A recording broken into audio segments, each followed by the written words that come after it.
the second one, and I feel like he could have been the first one to have done this, was creating a language or multiple languages yes. for a series. It's Yes. like, that is one point that will never cease to amaze me, is that like there were multiple dialects written and created specifically for this world.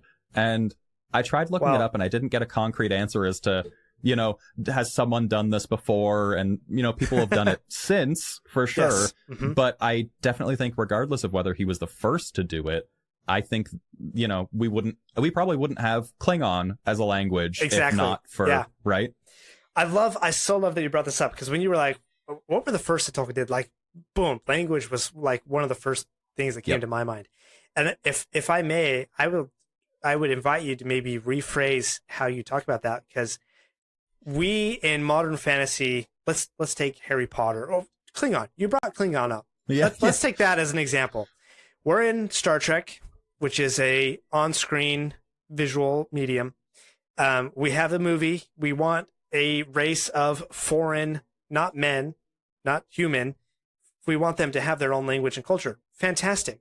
So I think it was, like 2, 3, or 4 guys, like a whole team of I don't know, linguists is the word. Yep. They came up with this full language of Klingon, and it makes sense, right? And it's awesome. And they did that because they had a story to tell, right? Story came first, language came second.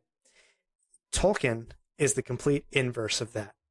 For Tolkien, he once said that creating new languages came to him as naturally as breathing. He remembered doing this when he was a child, like toddler-sized child.